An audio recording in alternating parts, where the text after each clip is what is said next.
Hi, my name is Bruce Singh, and this video is about coffee grinder hygiene. If your grinder looks anything like this, you know it's time. So if you are someone like me who grinds about 80 to 100 grams of coffee a day, then the recommended interval for cleaning your coffee grinder is once in a week. Other than weekly cleaning, it is recommended that you clean your grinder before you switch from one coffee to another.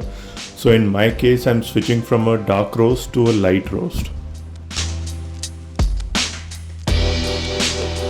So the idea of cleaning grinder between switching your coffee is that so you are able to get all the tasting notes that are on your coffee's label in your cup. So as you can see, my grinder is choked with coffee because I grind a lot of dark roasts, and dark roast coffee by default releases a lot of oil, and oil makes it kind of sticky and the grinder dirty. So we start with disassembling the grinder and cleaning the main chamber. The grinder that we are cleaning today is Comandante C40 Mark III, and the brush that I'm using to clean the grinder is a hard bristle toothbrush, the kind of toothbrush that if you use on your teeth will likely make your gums bleed. So a useless toothbrush is the right toothbrush for your coffee grinder. I've tried using paint brushes or other art brushes to clean the grinder earlier, but a hard bristle toothbrush gets the job done like nothing else. Now we're cleaning all the other parts of the grinder, the washers that go on top and the bottom, between the other grinding parts and on the axle. So as you would already know that 70% of what your coffee will taste like depends entirely on your grounds. So the more consistent your coffee grounds are, or the more clean your grinder is, the better your coffee will be. So this is the most underrated part of the coffee brewing process, cleaning your grinder. This is the burr of the grinder and it is choked with oils from dark roast. I'm hoping you're able to see it.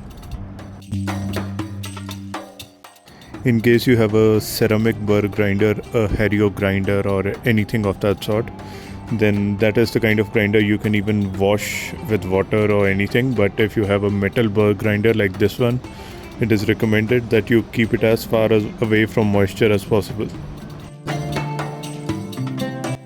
So if you don't clean your grinder between switching coffees, then it is very much likely that the tasting notes of your previous coffee will be mixed up with your next coffee, and it'll be a whole jumbled up coffee. Now pretty much all the parts of the grinder are clean. Here we go with the spring and we put the spring back in the burr, as you can see it. Now we will assemble the grinder, putting the parts back together. So in the washers there is a plain side and a raised side. So the raised side goes inwards and the plain side or the flat side goes outward. That is how Comandante tells us to put it. We are putting the axle back in the way that you are able to see it, and now we'll put the second washer in the same manner, the raised side inwards and the flat side outwards, and the burr with the spring on it. And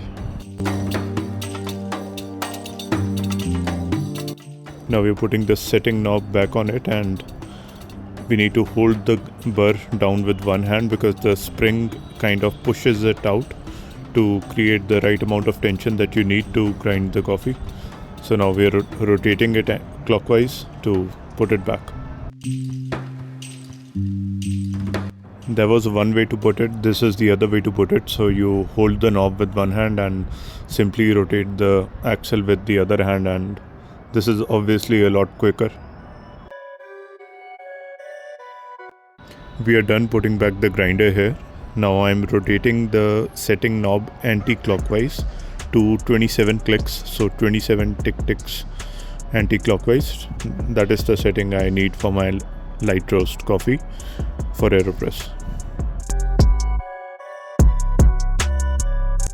So 27 clicks is likely very coarse for a grinder, but this is with the red clicks axle. So on a normal grinder, this would be around 13 or 13 and a half clicks. So considering the ground scratch of this grinder is made of glass, you can simply clean it with water, but I'm just avoiding moisture by all means.